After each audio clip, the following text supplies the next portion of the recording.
friends though. Difference of opinions got them switching like the seasons. Never seen it coming, politics the only reason. Gotta pick a side, red or blue, what you bleeding. They say hands up, so they shoot you while you leaning. Knee inside your neck, you a threat because you breathing. We want some respect, all we get is bloody seasons. When we ask them why they claiming human is the reason.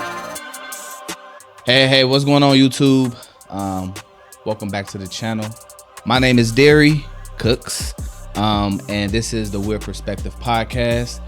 Today, I have an abundance of guests here, and we are going to talk about all things motherhood, the 4 pillars of motherhood. And so we're not going to waste no time. We're going to dive right into it because there is a lot of things to talk about. And so I'm going to introduce our guest for today. To my right, I have my amazing wife, Miss Tawatha. Next to her, we have the first lady of my church. She don't kill me for saying that. Carmen, Ramos. And over here, this amazing woman. This is like a big sister to me and my wife. She's been in our lives for a long time. This is Jordan Owens. How y'all doing? Good. I'm excited to have y'all. This has been a long time planning and putting this all together, so I'm excited to have you guys here. So really quick, I want you guys to just go around and share how many kids you have and like their age groups.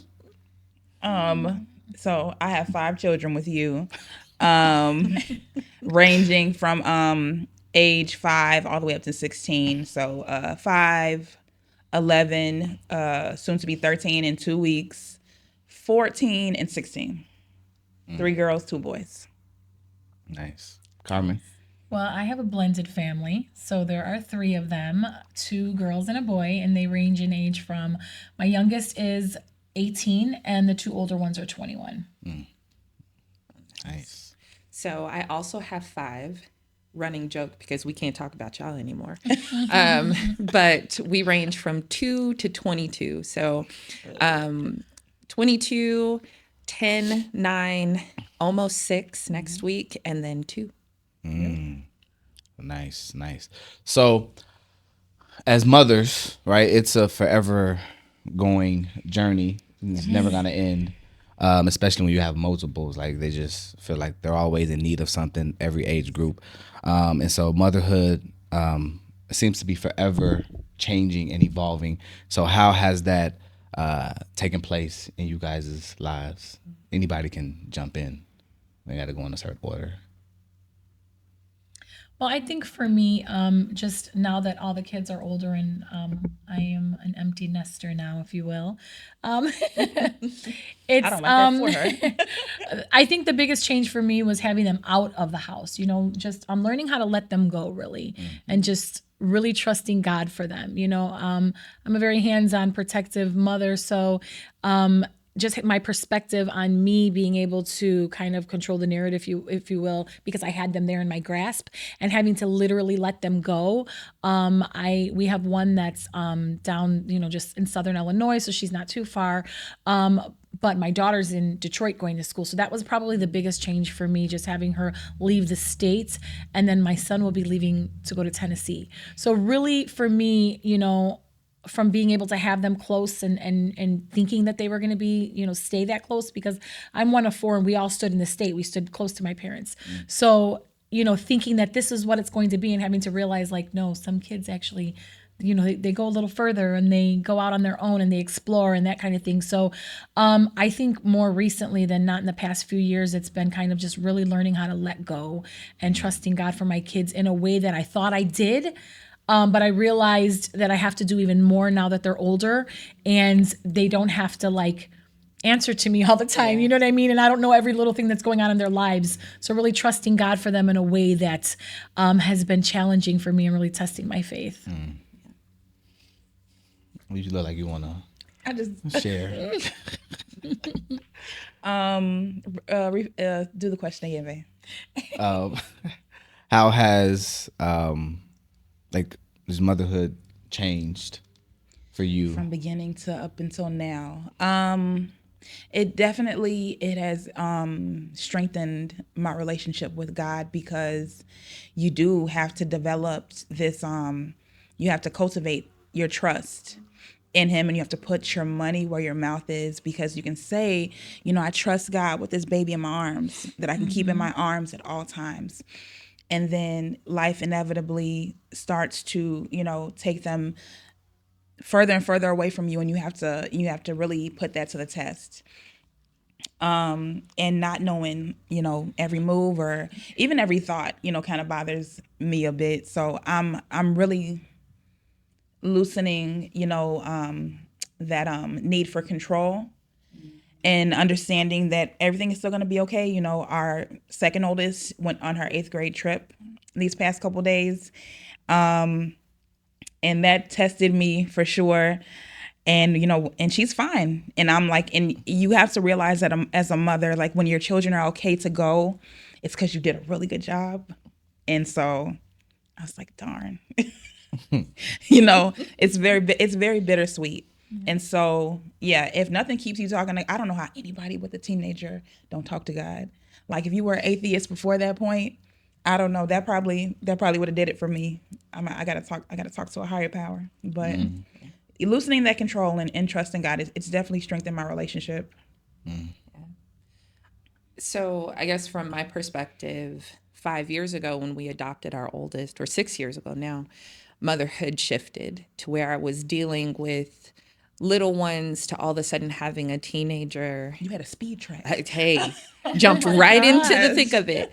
But I think for me, it has evolved into really putting my money where my mouth is. When I talk about breaking generational curses and, being a believer in healing and talking through things, and maybe not like soft parenting, but maybe softer, because I still believe in the rod and all of that. But also understanding that this shifts when they become adults. Like, my oldest is now, in Thailand right now, enjoying her life before right after graduation. I just finished talking to her. But shifting to understanding that I can still be mom, but also being her friend, right? Being the listening ear, making sure that she still feels safe telling me everything so that I can be there for her. But being mom, but also guiding her in the friend part as well. I think that's been a big shift, and understanding how to do that in a way that is nurturing and fulfilling, but still guiding.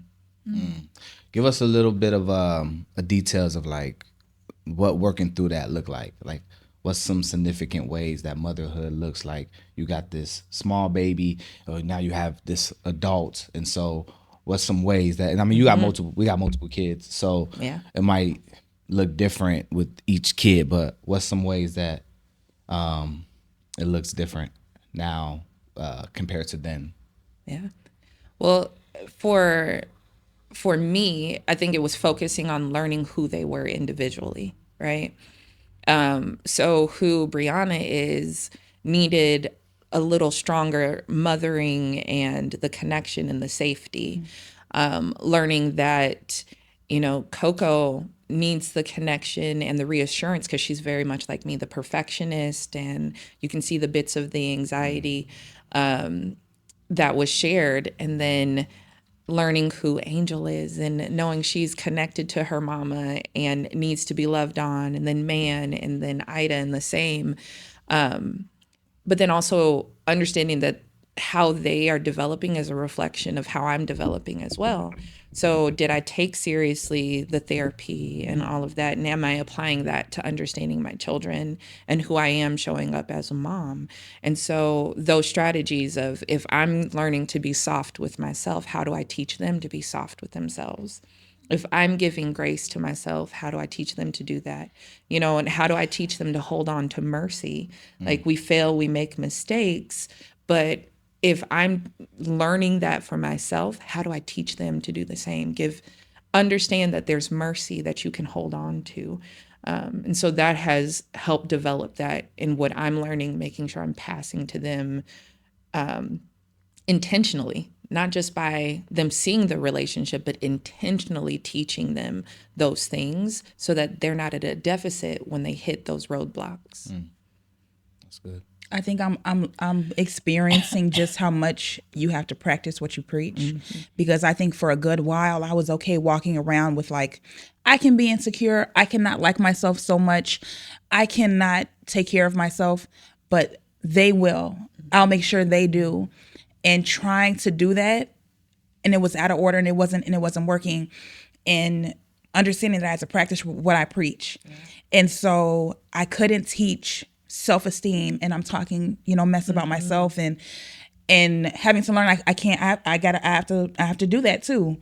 And I thought that I could neglect me, I could whatever, and they're gonna be great. And that's not how it works. Yeah. And that was a wake-up call for me.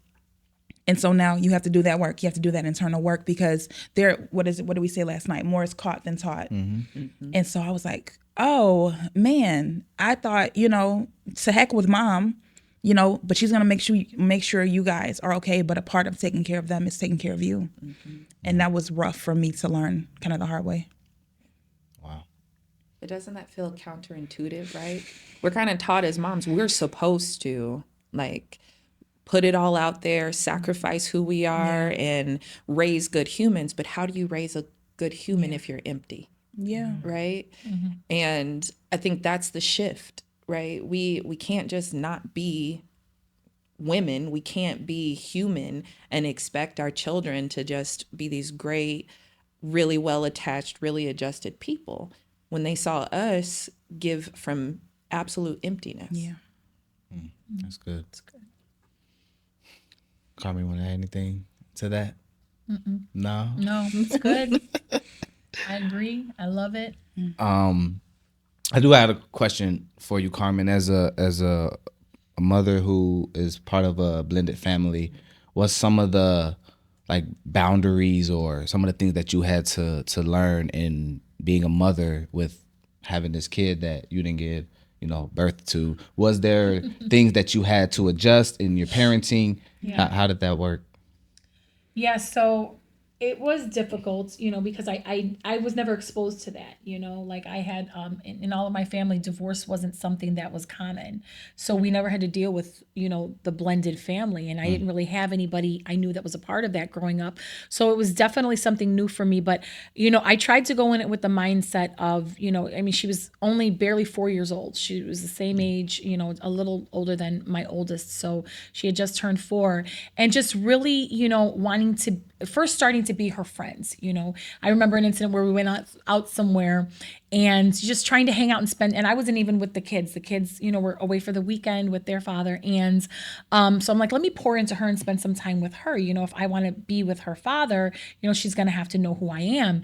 And so just going somewhere, and they were like, they asked a question like, oh, your mommy. She's like, well, that's not my mommy. And I'm like, I'm like, no, we're learning to be really good friends, right? We're becoming friends. And I'm like, and I knew that, I not wanting to take necessarily, I'm not trying to take the place of your mother, but at the same time, how do I love you like you're my child and I am your mother, And a big part of that was not making her feel separated from the things that I did with my children, with my family and all that. And so it was like, big on social media. So it's like, if I posted pictures of my children, it was like, you are my child, you're a part of that. And my daughter, and just trying to make her feel like she was a part of the family and not necessarily, an outcast or feel like a stepchild, And, obviously there are boundaries because I wasn't her biological mother, but still, the word of God tells us that, the Lord disciplines those that he loves. So learning what discipline looked like with your stepchild as opposed to your biological children, that discipline, I think, was probably one of the biggest things, is because I didn't want to feel like I didn't have the authority to discipline. At the same time, I didn't want to overly discipline or under discipline. So it was really finding a balance and just, trying to make her feel like she was one of mine, and that just was, again, just including her in things, making sure that she knew she was part of the family. I didn't do anything separate for my biological children that I didn't do for her. I tried to make her feel special too and a part of everything. And at some point, the transition of her coming to live with us on a permanent basis came into the picture. So, I'm showing up for those things that you need parents to show up for. When it's report card day, when it's time for you to do assemblies, like all those things, I wanted to make sure that she knew, like, you are not separate. This is not separate. This is not my children and his child. This is, you are our children, because I wanted him to treat my kids the same way. And so that was really important to me, to make her feel like, you are a part of this family. And immediately, kids are so great. They're so resilient, and they just adapt to things so quick. So it's like my sister, and never trying to correct it. Like, yes, absolutely, that is your sister. That is your big sister. And just, allowing them to be in that as well, and not making it seem like it was awkward or weird, and just welcoming her in that way, as they get a little bit older, gets a little bit more challenging, but still not taking that away. Like, I'm going to love you like you're mine. I'm going to discipline you like you're mine. I'm going to show up for you like you are mine, because you are the child that I chose, right? I chose to have you in my life because I chose your father, and this is a package deal. It's not one without the other. And so it's not easy to do, but when there is the love there, and you don't want them to feel separate. You don't want them to feel unloved. No child should feel like that, If anything, you have a bonus family, bonus grandparents and aunts and uncles, and a bonus mom, and just not really pushing the issue of mom either. And it even got to the point where, they organically called, she organically called me mom, and they organically called, my husband, papi and stuff. So just allowing those things to take place naturally as well, and just loving on them was, it was just the most important thing, That's good. I apologize. I accidentally, I missed this question. I should have asked this first but what does motherhood mean to you guys? How would you define being a mother? I want to hear you guys' definition of being a mother. That's a very deep question. There are so many layers to motherhood, yes. Darry. That's tough. Anyone want to jump in? Because it's like, it really makes you realize that you don't, yes, you become a mother, when you have a child, but that journey is really lifelong, and that answer can really change and deepen. For me, it's a struggle, because it's like, I think it would help if I had at least had something to glean off of if I had a mother. And so I could kind of mesh that with what I've experienced, but having that hole there. But just from what I've, gathered over time, it's intentionality, it's nurturer, and it's definitely teacher. And like we just kind of said, it's teaching through allowing your children to observe you, and it's a huge responsibility. But it's a lifelong commitment, and you don't get to, get up and, it was funny in my Mother's Day card, Tihani goes, "Thanks for staying." And I think I might have said, I could leave. People leave, moms leave. I think I might have said that a couple too many times, because she was like, "Girl, thanks for staying." So it's staying, and it's showing up, and, something I think I'm really going to take with me more now than ever is what Jordan said, and it's showing up for yourself too, first and foremost, so you can pour. But it's, and it's trusting in God. And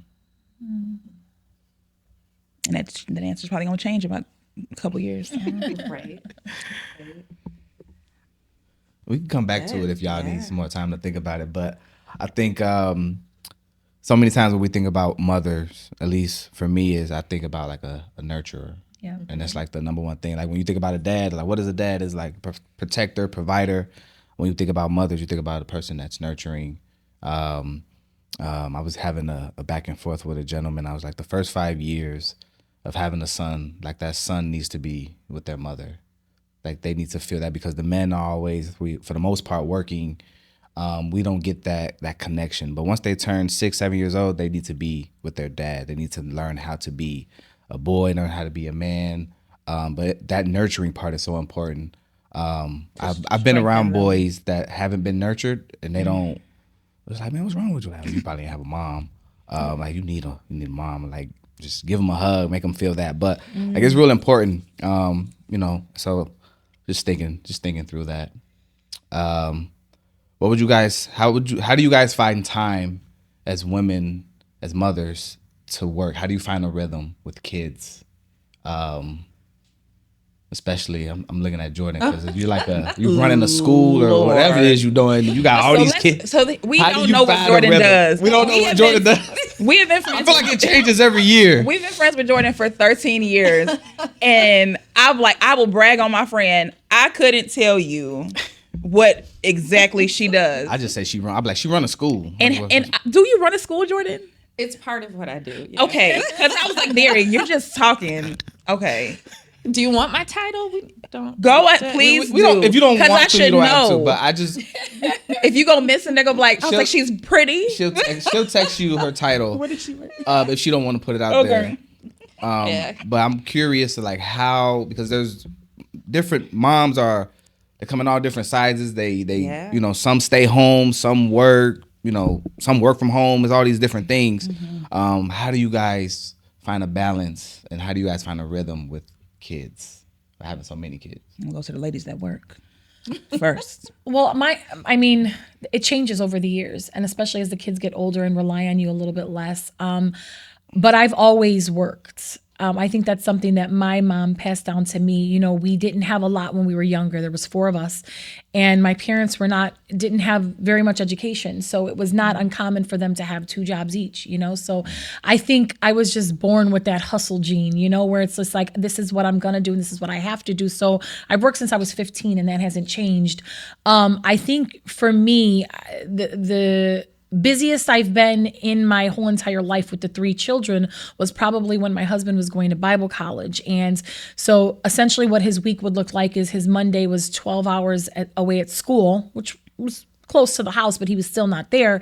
And then he was working 10-hour days Tuesday through Friday, and then coming home and doing homework every single day. So it was like mom was dropping them off and picking them up and getting dinner ready and doing that kind of thing. And for me at that time, although it could have seemed so chaotic, it was the most peaceful time for me because I was able to plug into my source, and my source was God. And it really did make a difference. I saw the difference between allowing God to be my source of strength, my source of energy, my source of peace and joy, and not allowing God to be that in my life, and the difference between chaos and peace in my home. And there was a point where I was like, I cannot believe how smooth my house is running because of how busy I am with 3 children. And my husband, obviously my priority was, you need to focus on Bible college. I'll take care of the rest.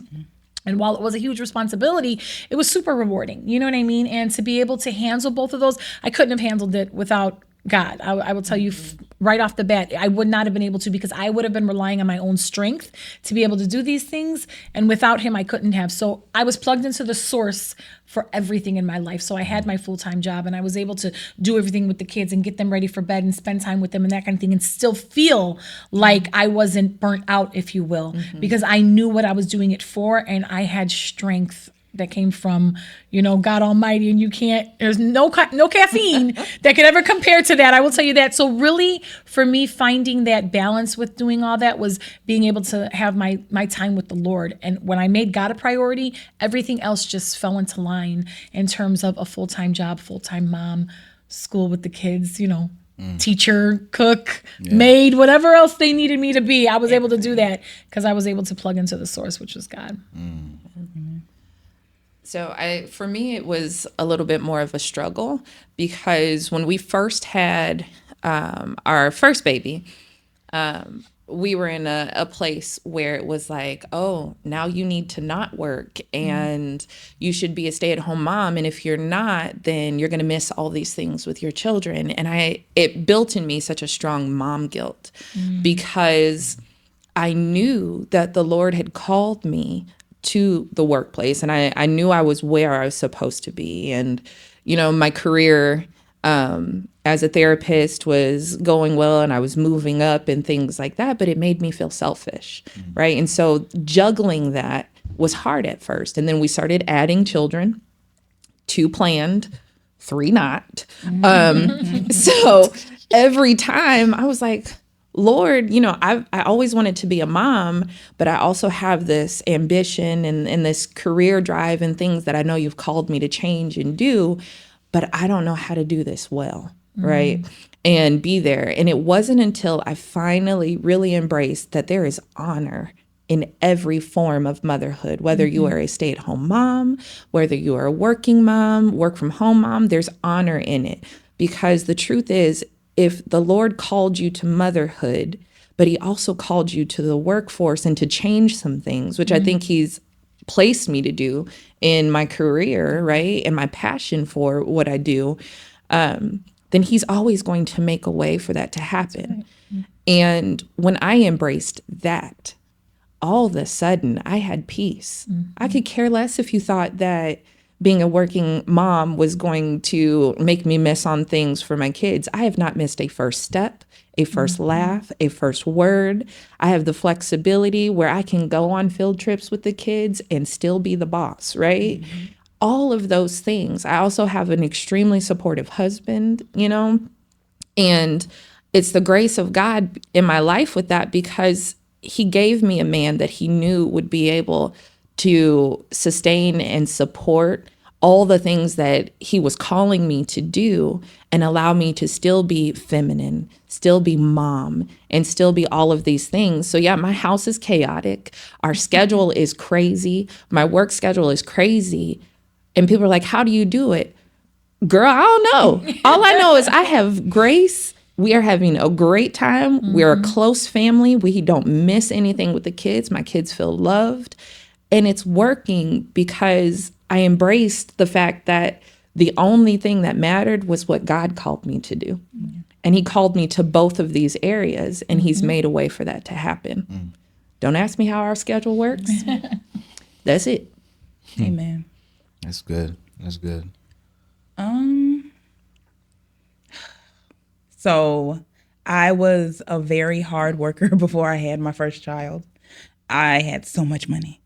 I like to think about it every now and then. You know, moved out at 18, had a, good job. I had a drop top, y'all. You thought you was grown. I did think I was grown. I had my little studio apartment. I had my little, my Sebring and the top let down. You could, come on now, 18 years old. And then, and just making big money. And then I had Maya, and I tried to go back to work for like a couple shifts. And I think I made it through like maybe 2 or 3 shifts. And then I was like, I can't do this. So if you have anxiety before you have children, there is a good chance that after you have children, it's going to be amplified. And I didn't realize just how much it was going to be amplified. And again, I don't have a mom to fall back on. My dad was still working, so was my stepmom. And so that became a struggle for us. And so I looked over at him and I was like, especially once he got me pregnant with number 2 a year later, I was like, you got to get a second job. And he was like, okay. And so he was 21 years old and he was working 2 jobs. We were living in Ohio. And so, and this was 14 years ago. So the economy was much better. You could get an apartment in the 3 digits. It was a very nice time. But so yeah, kept on, adding on. The Lord kept on adding on. I know I did the stuff, but I don't know if I did enough stuff to as many kids. That was God. So kids kept coming, and I tried over the years re-entering the workforce, trying, unconventional work schedules. We tried opposite work schedules, things like that. And at one point, I did have a really good trajectory going when I was working for this big restaurant group, and they were in talks about me becoming like, the liaison for the whole company of training all the hostesses and keeping, things like that going. It was over a dozen, restaurants and bars. And then we dealt with a tragedy with one of our kids, being watched by somebody that we thought that we could trust. And that it was like, my anxiety was like, see, I told you not to leave your kids. I told you something bad would happen. And that was about 9 years ago. And ever since then, it's just really been a struggle. I'm a stay-at-home mom for the most part, but I'm never the one that's like, I'm experiencing all the things and you working moms, you guys aren't. I've always been envious. I've always been, admiring women who I'd look and I'm like, how are you doing this? Like, how are you not breaking down? How are you? And again, you say you were having a hard time, Jordan. I was right there and I thought you were just doing amazing. I didn't know you were struggling at all. I thought that you had that balance, but I'm sure it's always hard. I never could find it. And then, throw in there, illnesses, my migraines and my autoimmune disease and things. And so I could never do it. And, I look back and it is a regret for me. And I'm working on that. Like you said, there's beauty in, every form of mothering. But 16 years in, and I can say I've yet to find that balance. We're on the precipice of a new, phase in our life where our youngest is going to school. And so I'm like, oh my gosh, I'm going to be able to boss babe this thing, finally somewhere, do something, be able to go and show up. But I never had the mental bandwidth so I took on hustles. I took on entrepreneurial ventures, and, they had their ups and downs, never was able, obviously to get rich or anything, but I did not establish that balance, as you well know. And that story is still being written, but I never got it. Can I speak something to you? Okay. So in all that you were saying, like not establishing the balance, I want you to stop thinking in deficit. And this is just pause for the Holy Spirit. I want you to stop thinking in deficit, because a balance that was never meant for you to carry is not a balance you have to establish, right? So maybe the fact that there was never a work-life balance established was because you were called to the home. Some women are called to the home. You have a mothering spirit that is palpable when you walk in a room. So to think that there is a deficit because you don't have a job or anything like that, no, God gave you the children that needed mom at home. And so everything that kept you home was on purpose. So never think that you're at a deficit or envious of anything else, because there is honor in what he called you to do. And there is honor in the 16 years that you've been at home. There is honor in the next phase of being home. Your girls need you. The older they get, the more they encounter other girls, other boys, all kinds of stuff. Your sons still need you to nurture them through. So being at home is not a deficit. Not doing the work-life balance is not a deficit. It's an honor. And God has honored you in being able to stay at home.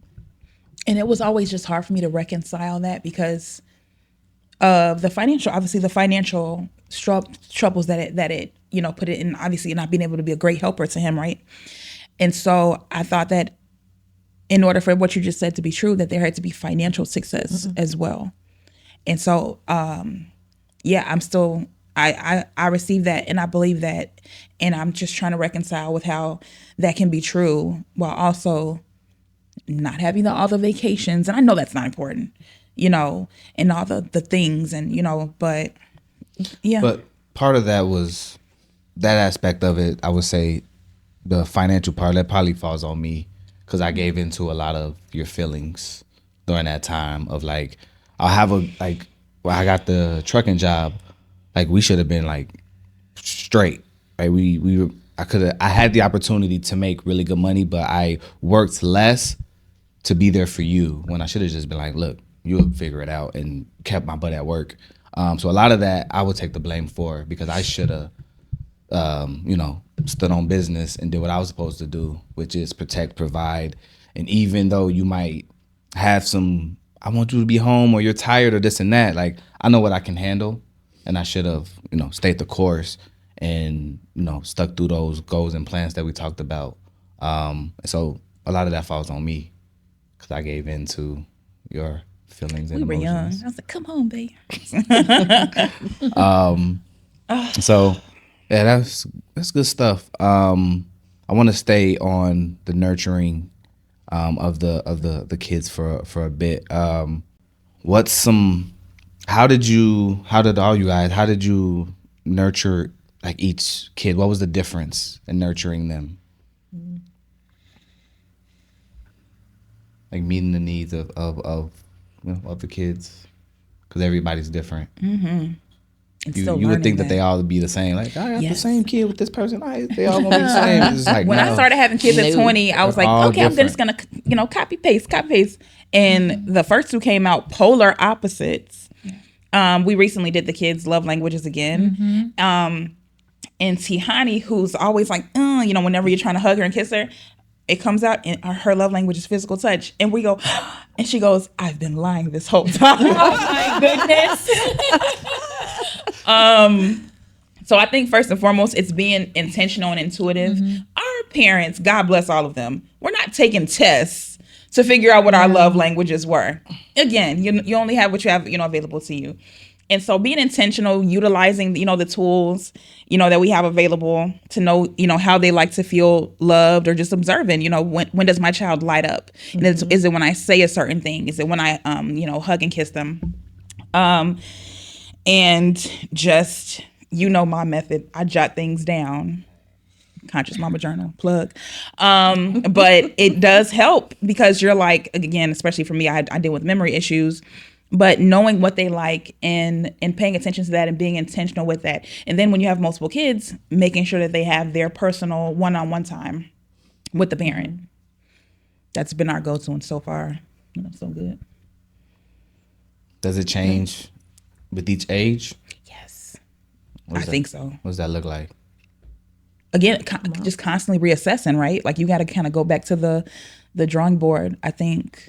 Erase some stuff, make some adjustments. And then is there a difference between like the genders, right? So this is a good question, and I want to hear them answer, because I have my answer, and I want to see if it's similar.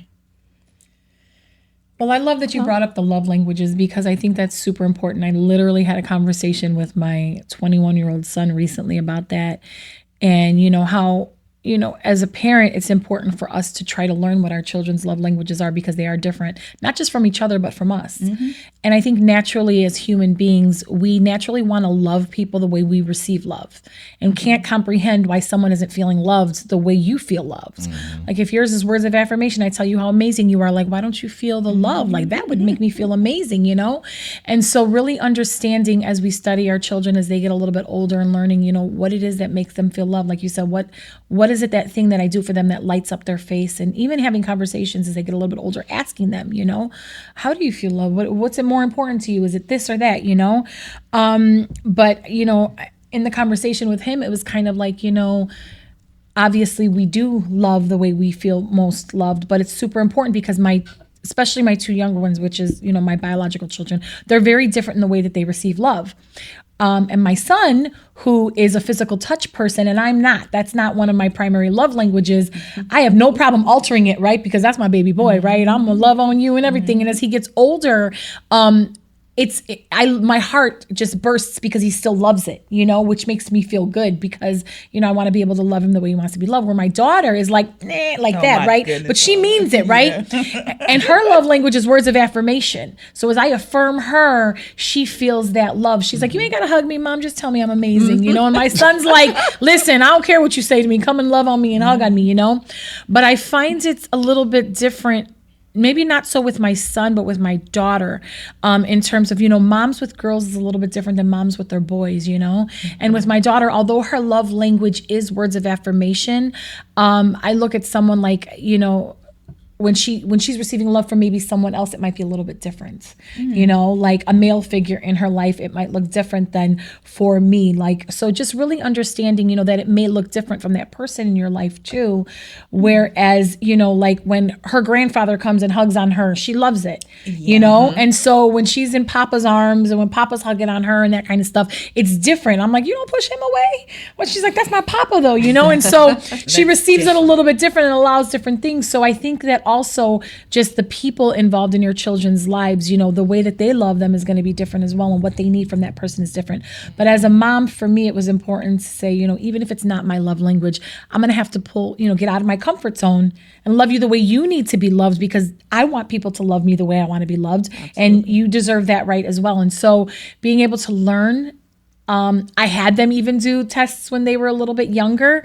And I think it's important to, even as they get older, ask and then maybe have them do the test again, because it is very true. It is those tests are so on target if they're being honest with it. And I know maybe not my first love language, like the number one thing hasn't changed, but number two's changed a little bit over the years as I get a little bit older and what's important to me. So I think they evolve, they're human beings. They evolve just like we do, So, but learning what it is and paying attention to those things has been really important for me. And I've tried to, haven't been perfect at it, but I've tried to really learn what they are and pay attention so that I'm making sure that I'm filling their love tank and they don't have to go anywhere else to get that motherly love that they're looking for. You know what I mean? In anybody else. Absolutely. That's good. Yeah, I probably forced quality time on everyone. I just feel like you're going to like this, and this is going to be a shared family love language. That's why y'all friends. You be getting, so y'all be charging each other up. Because every day she's like, family time! And then there's mandated family time in the house. Why do we have this big old couch if we not all going to sit on it and have a good time? Yeah, I understand it, but sometimes the movies she be picking out. Anyway, I'm sorry. Go ahead. So, like, what are we watching? I'm like, but the kids, like, it's something that to me has always been important to have the family time. And then understanding, their differences. My daughter, Angel, is like, she's my shadow still. Like, she is mama's girl 100%. She needs the quality time. She needs the physical touch. She will actually ask for it. Mommy, can you squeeze me and not let me go? And I've had to be like, I get touched out because, my tank, I'm like, y'all, I need some, mommy needs some sticky hands, some alone time. And so I've had to adjust, like, take a breath and be like, but she needs to feel this right now, right? So I'm going to love on her and everything like that. Understanding how they're changing. But all of my kids will come to me and they'll be like, can we have a mommy daughter day? Can we have a mommy son day? And then we're like, with nobody else. Like, we sick of the rest of them, nobody else, just us. So I'm like, okay, so we've built that quality time piece. But I really adore that they'll come and tell me what they need. Like, I need a hug. Coco is very big on words of affirmation. Like, she was sad about missing something because we had something else planned. And she tucks it away and she'll go, no, I'm fine. And her eyes are watering. And so the other day, and she's always just been a physical touch kid. And so the other day I just took her face and I said, I don't like when you're sad, but I understand that you're sad about this decision. I would like to help you feel better. What can I do? And she's like, no, it's fine. And I was like, you can tell me. I was like, I want you to know I love you and I see that you're upset and mommy wants to know how I can help you through that. And then she just started crying and she was like, thanks, Mom. And I was like, boom, thank you, Holy Spirit. The child has now evolved to needing words of affirmation. And so once we did that, and my husband was sitting here looking at me like, a hug didn't work? And I was like, no, because in her mind, she switched to the disappointment. She needed to swallow it, right? And giving her that affirmation, and I love you, I see you, I'm here, talk about it, let her release that and feel like, oh, okay, I'm okay. The world's not ending. So I think it's just being attuned to what each of them need, and then I'm okay still forcing my will for quality time. Yeah, I'm like, you're gonna spend more time away from me than with me. If God willing, if we all live long lives, I got you the first 20, the next 60 to 80, you're gonna be, on your own. So yeah, get over here. Trust me, when Brianna gets back from her little 2-week trip to South Korea and Thailand, she comes home and be like, sit here. You're going to love on me, and I'm going to love on you, whether you like it or not. Man. Family time. Exactly. You've been 15 hours away for 2 weeks. Come here. She jumped off that graduation stage and was like, literally, get on the airplane. The same day she graduated, she was on a plane. Oh my gosh, I know that girl. Oh, you have to cancel that. See, she got so she has to come back because I'm putting Maya around all the college ladies. She's gonna spend some time with Lala. I'm like, Mama didn't go to college, but I promise I'm gonna put you around, young ladies who have or did, because you're gonna go and you're gonna, better yourself and see what your limits are. Because Mama didn't see. I still don't know. And I can't get that back because I ain't 20 no more. I don't have that trying brain. to figure that out with her or old girl, because she's in the stage where she's just like wants to do her own thing completely from us. She wants money though. But she wants to do her own thing. She will tell me. She's like, you know, she'll ask to go somewhere. She's like, you can come. She's like, I know. She's like, thank you. No, because you know, she knows I'm gonna be around anyway. She's like, Mom, sure, that's fine. I ain't gonna pay no attention to you, but you know, you could just be there. I'm gonna be in the car. Mom's gonna be circling the block. You know, it's not you, it's everybody else. And then Dorian deals with like holding things in. He's getting a little better, but yes, very similar. I don't know if it's that age. And or then what. he'll hold things in to the point where I'm looking at him. I'm like, come here. I'm like, just let it out. So he lost a very important game, the last game of basketball season, and he missed the game-winning shot. And so everybody else started crying instantly on the bench. Everybody, even I was like, dang. And then he was just like, it's okay. And then I watched him, like he kind of paced. He was holding it all in. And then I was like, when we got home, I was like, you can let it out. He just let it out. He just let it out. He was like, I was so close to it. I was like, I know. And then, but he'll do that. He like, I ain't gonna show it, you know, I'm gonna hold it in. I'm good. And I don't know if it's just because he's the oldest boy in the house, and he's like, the girls are being emotional enough, but he's very much like, the tears will be there. He's like, I'm fine. It's like, you look like you're about to pass out. And I'm not trying to raise no emotionally immature, men. Like this is someone's future husband here, and so we're working through that as well. But as far as the follow up question about like, does it go differently with like females versus? I think it does. Like you like to think as a mom, like you love all your kids the same, but there is, and I'm seeing as they grow, there's differences. Yeah. And I never wanted to be the mom that's like, boys are easier. And the whole time you're just not trying hard enough with them. And that's why they're easier, because they just get to do whatever they want to do. And meanwhile, you're making the girl be Cinderella and scrub the floors and stuff. And I'm like, no, Dorian, you also scrub the floors. Okay. But I do think like I what you said about, after a certain age, kind of, obviously boys need their dads from day one. But I have recognized recently how I will over nurture and over feelings, whatever. And sometimes I wasn't gonna say it. Sometimes he needs that bravery called out of him, and I'm not gonna do that. I'm like, you don't have to be brave because mommy's here. Why would we be brave for you? And so, and I'm like, Darry, and I'm like in the background, I'm like, stop, just being, But I see that that's needed, and vice versa. I have to tell him, I'm like, hey, with the girls, I'm like, hey, just cool it. You're talking to a princess here. I can kind of be stern. They don't give a darn. But then he gets, and they're just like the whole world. It's like when they were little, he could just use his voice and then, tears or whatever. But now that they're older, I'm like, hey, dear, like you gotta, they're dealing with negativity at school, and so, and harshness and stuff. And, I will be stern. I'm going to be stern because, girl recognize girl. So I'm going to get on them.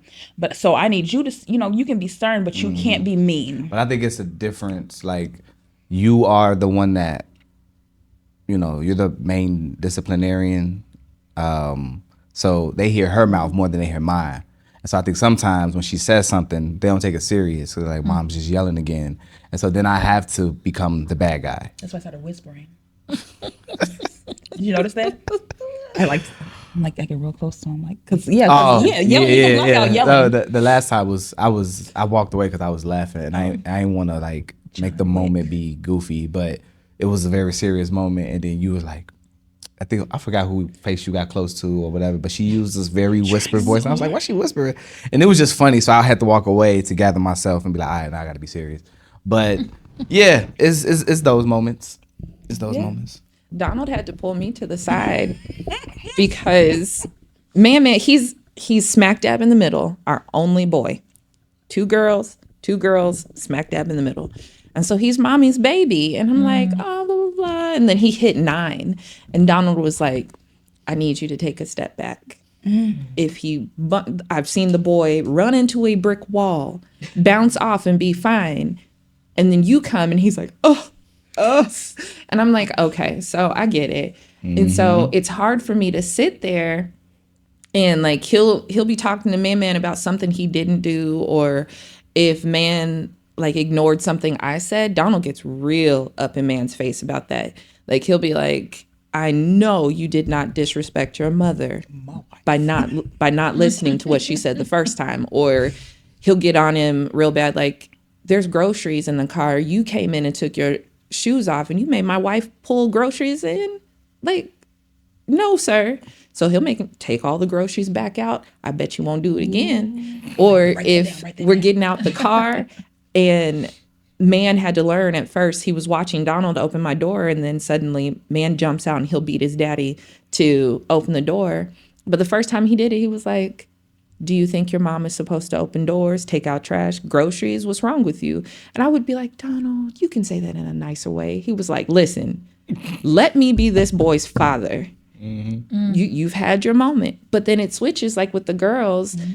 One time Coco got real upset and she came and I was like, what's the matter? And she's like, he just won't let me speak. He won't. Like, I'm trying to tell him he's just whatever. And I said, okay. So I went to Donald and I was like, you cutting her off and not letting her say what she needs to say, regardless if you're right or not, is teaching her that she can be disrespected. Mm-hmm. And I was like, so I'm going to bring her in, ask her to tell you how she's feeling. I need you to listen. I need you to apologize. And then I need you can still make your point. Mm-hmm. And he was like, what is this? And I was like, we're all learning here. Why you sound like what? I could hear him and see him doing that. What is this? But it hit him the first time she did it because she goes, Daddy, you hurt my feelings when you don't let me talk. Mm. And like he got all teary-eyed and she was teary-eyed and I was like, and she can vocalize that because you guys have taught her what respect looks like. Yes. So she knows what it feels like when it's being, treated less than. And so again, this parenting good thing, it be having its moments. It's like, shoot. Now not me having a, now my child has the knowledge and the wisdom to correct me. And that's a rough one. Like we, the kids tell us certain things and we're like, we would take that into consideration. Yeah. On that note, I did have a question.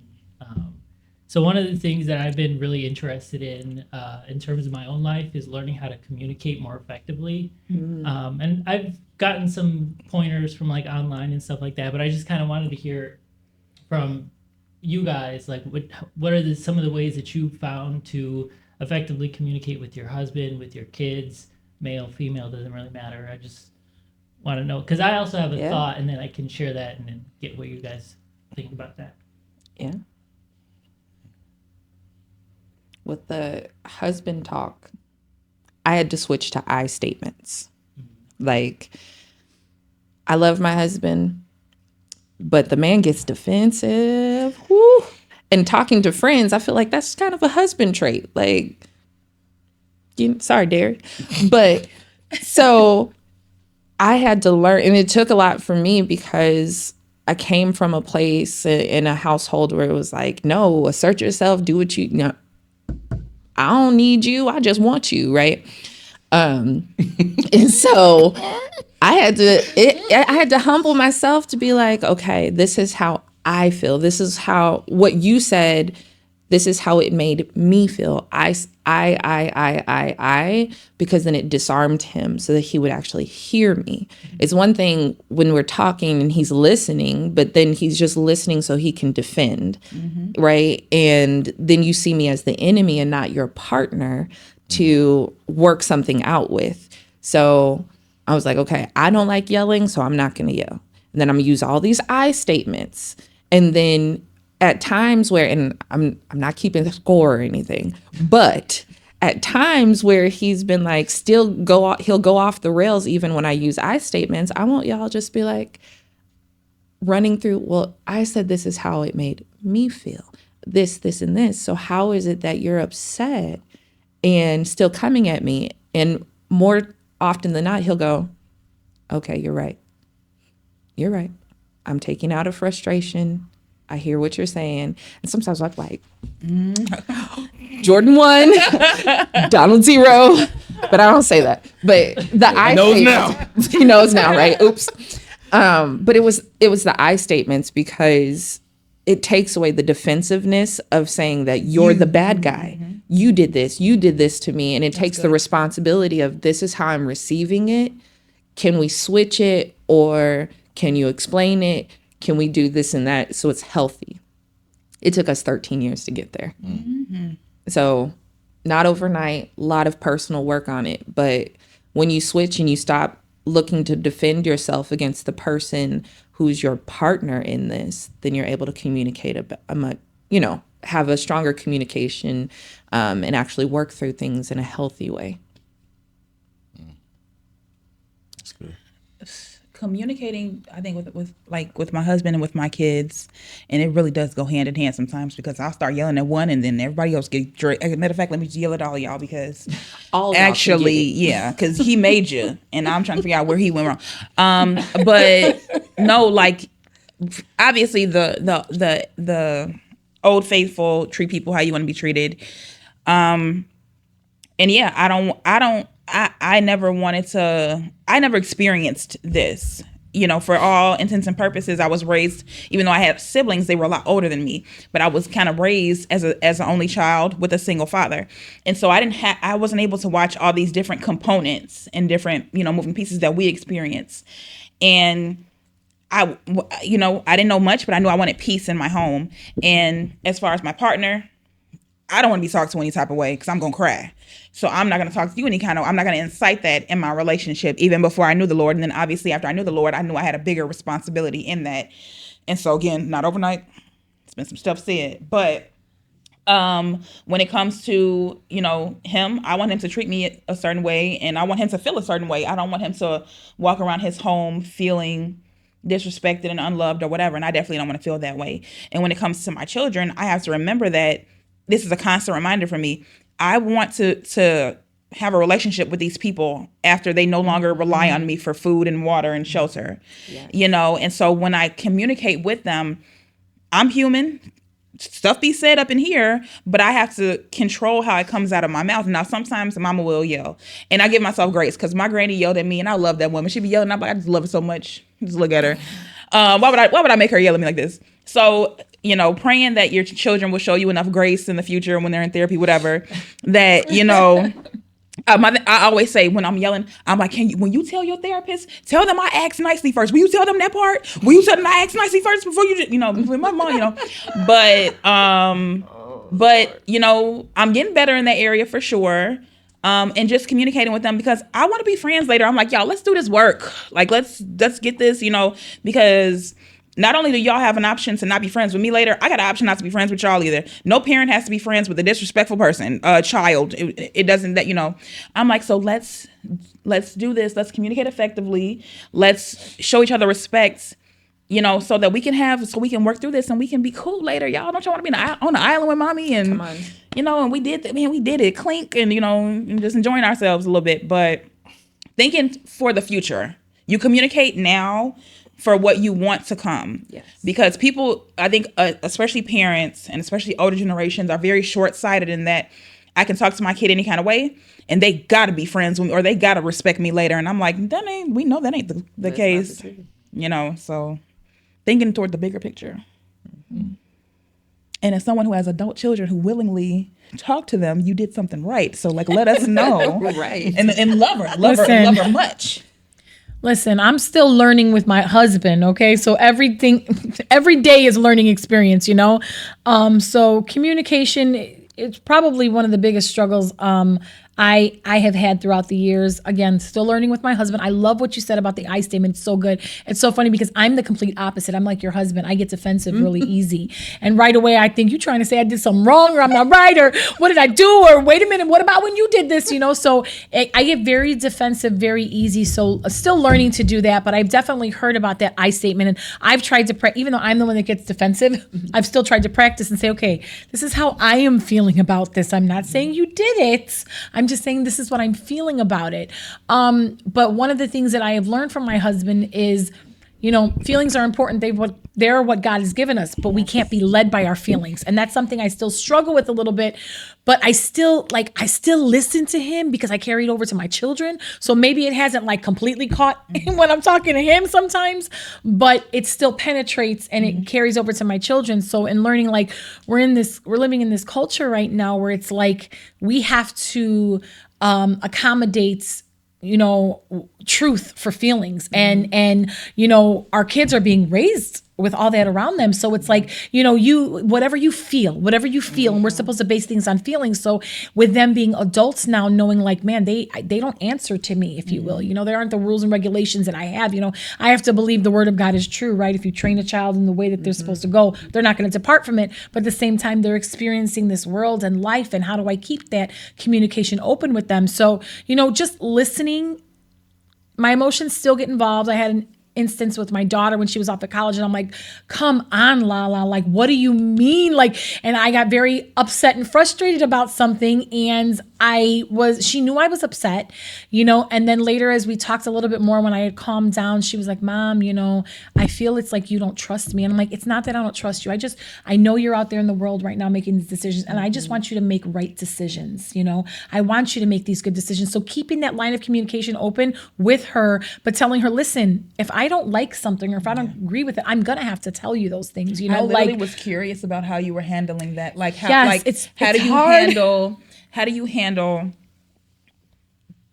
hearing something that know that you've not poured into them, or and you don't necessarily support, but how do you like, as a Christian, as a mother, as a pastor, what lane do you answer from? Yeah, it's hard because you don't want them to feel ostracized, but at the same time you need to, like, I have to stand on truth, right? When it comes to my children, and so, just telling them, like, listen, I understand that you're going off on your own way and you're gonna have to make these decisions on your own. And like, listen, I can't serve God for you. I can't make the right decisions for you, but know how you were raised. And she was like, Mom, listen, she apologized for her part of it, right? Which was great. And she was just like, I understand why you're upset, X, Y, and Z. She's like, but Mom, you've got to trust me. You've raised me right. And I'm like, okay, this is where I have to still trust the Lord, right? Like, you've raised me right, and you just have to trust that I'm going to make these right decisions, and I'm just like, listen, I'm going to keep on praying to God for you, and my prayer is that God would put godly people in your path as you are away in college, and just know, like, I don't want you to think that this means that you can't talk to me. I still want you to talk to me. Am I going to like every decision you make? Absolutely not. But, I love you, and I'm still here for you, and that's not going to change. And, then an instance happened with my son where I was like, son, listen, you have to make better decisions in X, Y, and Z. Now my son is getting ready to go to Tennessee in August because he's going to go to Bible college. Okay. And that don't make you feel good, I don't know. It does. It feels good. Man. Yes.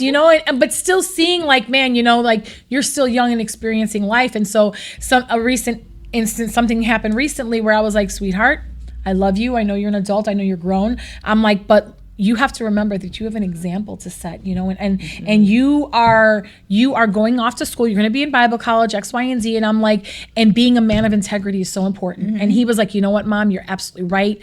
I'm going to do X, Y, and Z to fix, maybe an example that I gave that wasn't the greatest example. But I think just being, for me, what has worked is being open and honest with them. Like, this is what I'm feeling about it. Don't forget how you were raised, and don't forget, like, you need God in your life. And I will say this, I have been very, very blessed. Like, they are not rebellious children. They are not like going out wild. It can be worse. I was super blessed. Like, I think about me and I'm like, thank you, God, that they weren't like me as a teenager, because I rebelled against my parents very, very strong. And I was raised in church. So I was like, God, I know what I did. I know I was rebellious, and I was out there and I was testing the waters, and I was doing things I shouldn't do. So thank you, God, that you've kept them from that. You talked about a generational bondage, right? Like, thank God that you're breaking that with them, and I don't see the rebellious spirit raised in them, but I still have to understand and see things for what they are. Like, they're living in this world, and they have to figure out, what does that look like without mom, without dad, on my own, literally away from everybody, and how do I still do it with integrity and serve the Lord? And I had to come to grips with the fact fact that they're going to have to find God on their own. You know, like I have to just trust and believe that what we've raised them with and instilled in them will follow them wherever they go. And that even if it may not look like it, like, man, God, they're yours. You know, they are yours. And again, just constantly communicating with them, you know, like I can't be, you know, oh, they didn't call me. No, they didn't call me. I'm calling them. Like, hey, mom's still here. Yeah. I love you, sending you a text message. You know what I mean? Because I don't want it to ever get where there's this space between us. Like, it's not just your responsibility because I'm your mom. Like, I know that there are those parents where it's like, well, I'm your mom. You should come look for me. Yeah, I'm going to come look for you. Yeah. I am looking for you. You are my child until I take my last That's breath. right. And so I'm going to always find you. And again, just going back to like, I may not like what you're doing, but I love you and I'm going to be here for you. And I love you enough to tell you when you're wrong. I think Absolutely. I think I'm hearing it's just balance. Like I can't be 100% your friend. I can't. No, absolutely not. And I, you know, and now because you're an adult, I, you know, the world won't let me be 100% your mom either because you can be like, girl, I'm not doing that. And then you can walk off, you know. Exactly. And so finding that balance where I will be a listening ear, but if I hear wrong, I'm gonna come in with correction. So that's an encouragement to me as I stand on the precipice of that, just 2 years away from that time myself. I hope it goes slowly. That's what I tell Brianna. So she's 22, right? And I told her there's some lessons that you can learn through wisdom. You don't have to experience every lesson. And piece by piece, like I'll give her insights into some of the wild stuff I did because I'm like, listen, been there, done that, bought the t-shirt, wouldn't go back, right? So learn from wisdom. There are things you do not have to experience. And so keeping that open and making sure that she always knows there's no judgment here, right? And I tell her all the time, like, there's no judgment here. I personally don't have a heaven or hell to put you in, but I can definitely steer you to where we're making the right decisions. So even when she made some other decisions, she came to me with them, and I always knew when something was coming because she'd call me and she'd go, Mom, are you alone? I'm like, oh, here we go. And she would like tell me, and she'd kind of be in tears, and I'd say, okay, not the decision that I would want for you. However, I love you. You are not out of God's grace. And let's figure this out together, right? And keeping it open so that when things do happen, Because they will. they will. And when they do make a wrong turn or whatever, always knowing that, hey, I can call mom, right? Yep. She's going to tell me the truth about it. She'll pray me through it. She'll hug me. She'll love me. And then she'll be with me to work out whatever consequence comes, right? And so that's kind of what I learned with her, right? Like, mommy has had all the experiences. Some things you don't need. I'm telling you. Some of these you don't need. You don't need these skeletons. So You said B. I thought you was gonna say, and she would beat me into submission, but you didn't say that, so that's good. no, so we're beyond. Speaking of faith, all of you women are believers in Jesus, right? Okay, Amen. just making sure. How has your faith informed your perspective on these aspects of motherhood? It's had to overtake my perspectives. It's had to become more important than it definitely improved, obviously, because everything that God touches, it improve. He improves. But yeah, it's had to, heal certain areas, completely educate in other areas that I just did not have. So Can you give me a little example without giving too much if it's super personal? But you know me, I don't just care. But give a- how has faith had some of my perspectives? So like, motherhood, just in general. on the things that we talked about, faith, nurturing, busy schedule, any of those aspects that we talked about during this time, how has your faith informed your perspective on it? I mean, I just really think that I really thought that I was gonna have control of these kids the whole time. When I started having kids, I was like, okay, Jesus can be my savior, but I got them. You can sit this one out, Jesus.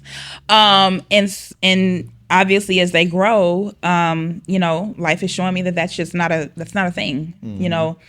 And every day I wonder how I'm going to deal with, a child being at college and being away from me and being in this generation and around all these influences and things like that. And then, not even just worrying about what your kid is going to do and just the dangers that are out there, and so, just the relinquishment of control. I think when I started having these, I don't know if I was being short-sighted or delusional, but I was like, I'm going to be able to control this the whole time. What did you say? Nothing. Yeah. Thank you, Adam. I'll replay it for you. I forgot I got headphones on over there. So, God is in control, not you, Tawatha. And it's like, okay, darn.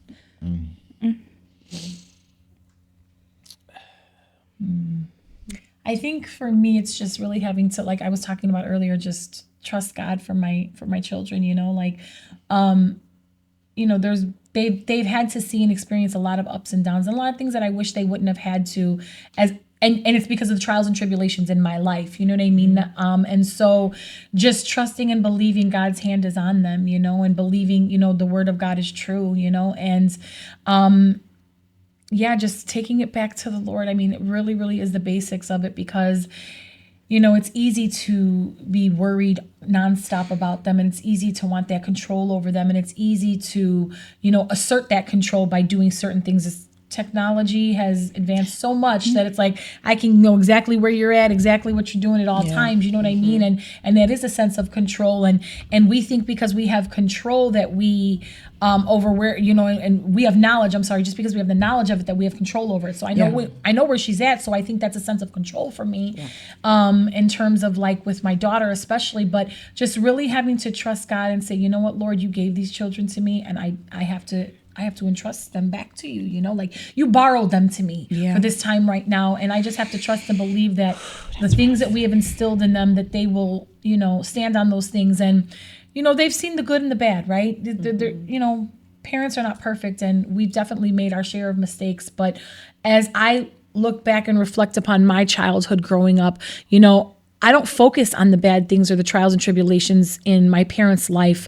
I take away the lessons that I learned, and I take away, the victories that they received in Christ by going through the storm and trusting the Lord through those times. And I take away, it's so easy for a mom when your kids go through something, and I'm learning that as I get older and they get older, to blame yourself and say, where did I go wrong? What did I do? If I only would have done this different and that different. And I remember having a conversation with my mom without getting emotional. And I told her, I said, Mom, you didn't do anything wrong as a parent. Like, you did what you felt was right in that moment. You tried to raise us up to trust in the Lord, and it wasn't you. We have to understand that, our children have free will just like we do. And they're going to make decisions that are going to sometimes break our hearts and break the hearts of the Lord, And what you have to go back to and stand on is like, not look at all the mistakes that I made, and will they hold onto those so tight that they don't make the right ones. You have to say and pray, like, I just pray that they looked beyond the mistake and they saw, I saw my mom fall, but man, I saw her pray and get back up again. I saw them go through brokenness, but I saw God restore. And so my prayer and my faith through this is, although they've seen those rocky times, those dark times, that they will see the victories through Christ that we have experienced, not just as, husband and wife, but as a family. And they will hold firm to those, because as an adult right now, raising my children to be adults, I say, man, Mom, Dad, I thank you for the lessons that I've learned. And I don't hold any of the mistakes you made against you. I am grateful for the lessons I've learned, the fact that I knew I had praying parents and who never gave up on the Lord. And that was something that I held to, and it gives me hope to, hope in the fact that my children will remember those things as well as they get a little bit older. So that's the part that my faith plays in it, especially now that they are adults living life, making their own decisions, I think I forgave my dad for everything he did, every flaw, like the first year that I was a parent. I was like, this is crazy. Like, you weren't perfect, but you kept me laugh all these, and it was less than the first year. I think I remember my first apartment. I was like, whatever. I'm sorry. I'm sorry. Been absolved. Real quick. I think for me, the faith journey has been continuous, right? And going through like 4 bouts of postpartum depression and all of these things, I had to, and I still am, relearning who God is, right? And getting out of this works mindset to understand that he's not only omnipresent and ever there, but in that being there, he's also loving and merciful and full of grace, and his correction is the same, right? And from the perspective of being a mother and learning that was part of me accepting that maybe I didn't know him as well as I thought he did, or thought I did, right? And having all these high expectations and understanding that I would love these children unconditionally, regardless of what they did, when, who, how, what, right? But having to learn to accept that status of God in my life to be the same, right? And being like, okay, Jordan, if you can love them this way, then why do you think that he still holds this against you? And we love only a shadow. You got it. You know, amount. You don't make any of these 5 children work for you. So why are you still thinking that you have to work for him? Not meaning that like, oh, well, I'm just, people go on the side of rules or they go on the side of grace, and no one goes in the middle of the fact of that God is both, right? And I have always steadily kind of been on the rules side when it comes to my own life. Now, I can preach the grace and the rules together and love people in that and love my children through that. But I think through motherhood and all these stages, God has shown me that it's okay for me to be in the middle, to understand the intimacy of who he is, and growing in the faith to know that I'm still going to stumble, but he's still always going to be there. Yeah. Amen. That's good. That's good. Our time is coming to an end, but I want you ladies to close us out with giving a word of encouragement to the different moms out there that may watch this video. So I want you to give a word of encouragement to the mom who is a stay-at-home mom who has many kids who's struggling with, maybe she wants to get into, entrepreneurship or whatever. Carmen, I want you to think about the mom whose kids are an adults and they're out of the house and she's like, what do I do now? You know what I'm saying? Like, and then Jordan, the woman who is, foot in both. Yeah, a foot in both, right? Climbing the career ladder and then also being a wife and a mother. And then I'll let you guys close us out with those. I got 1, 2 at the end of all that. You gonna give a word of encouragement? Yeah. Amen. Perspective of the son. Yes. Oh, okay. All right. So to the mom who, is a mother of multiples, who may be struggling, and I think I don't think this struggle is ever going to cease while we exist, where women feel pulled one way or the other and, possibly never really feeling fully fulfilled. But I would say pray, show yourself grace. You can't necessarily go wrong with loving on and being available to your children, but if it is your heart's desire to climb ladders and keep that part of you that pursues your personal greatness, pray to God for that balance and pray to God to open up those doors of opportunity so that neither has to suffer, your home life or your work life, and just take it a day at a time and a season at a time. Like I said, I've had seasons where my entrepreneurial ventures were more successful than others, and I've worked, opposite shifts of my husband, but be willing to be flexible. Because when you're motherhood does not really allow you to kind of stick to one road per se or one script. And so being flexible in the story changing doesn't necessarily mean failure, because you wanted it to look this one way the whole time. So just being flexible, praying and taking things a day at a time and showing yourself grace and just doing things the best you can, a day at a time. Because that's really all you have is a day at a time. You don't have the years necessarily. We don't have the years that we may think that we do. We have today, and so plan accordingly for that, and just, lean on the village that you have and just try your best. So for the mother of children who have gone off and are starting adulthood, I think my encouragement would be, never stop praying for them. I think sometimes when they get beyond a certain age, you think, okay, they're out there and they're doing their own thing now, but the prayers of a mother, they never stop. So they're never too old for you to continue to bathe them in prayer.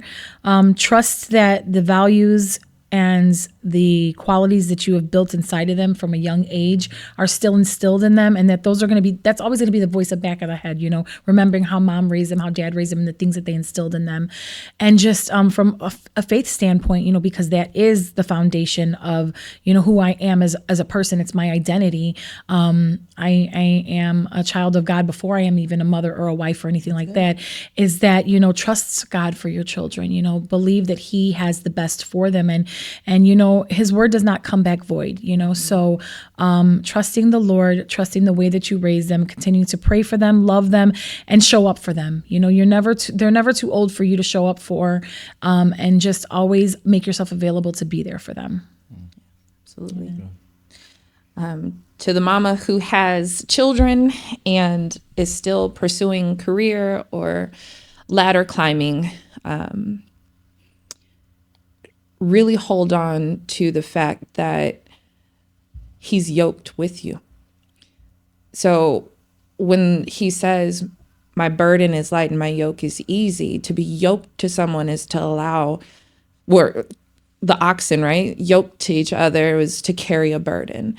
And so sometimes, and burdens they sound negative, but you can have a positive burden on your heart for something, right? Or for someone, or to pursue something. And a God-given burden doesn't have to be carried by itself. He's yoked to you so that lift becomes light. And so if we my encouragement is keep your eyes on him. Make sure that the burden you're pursuing is God-led, right? And then every child he gives you, every opportunity, he'll then make way for, right? So doesn't mean it's going to be easy, doesn't mean that it's always going to feel balanced, but what it does mean is that there's always provision there. And doing that means you fulfill, or you go towards your purpose as wife, as mother, but also as whoever he's called you to be in whatever mountain he's called you to be on. Amen. Thank y'all so much. Mr. Adam. So mine is coming from the perspective of a son. We've kind of mentioned it a little bit here and there, but just to kind of give a little bit of a backstory. I'm not going to go into too much detail, but I had a conversation with my mom, and she was expressing to me how much guilt that she felt because she felt like she could have been a better mother. And when she had me, she was, I think, 24 years old or something like that. She was pretty young. And I think back to, I'm 29 now, and I can't imagine having 4 kids, and she had 4 kids. And she was not necessarily a single mother, but she was a single mother. And so she had to do what she had to do, Did she make some mistakes along the way? Absolutely. We all do, she's human. And so I had this conversation with her, and I told her, it's not your fault, because at the end of the day, you did what you had to do, and you didn't know everything, because you can't know everything, especially when you're 24. I'm 29. I don't even know everything now, and I can't go thinking back to when I was 24. I couldn't imagine being a father. I couldn't imagine being married and all that. Did I want to be? Absolutely. But at the end of the day, I told her I was like, it's not your fault. And where you missed, God stood in the gap, and was it her? I don't think that it was her fault either, because you can't, like I said, you can't know all the things that you're supposed to know before you become a mom.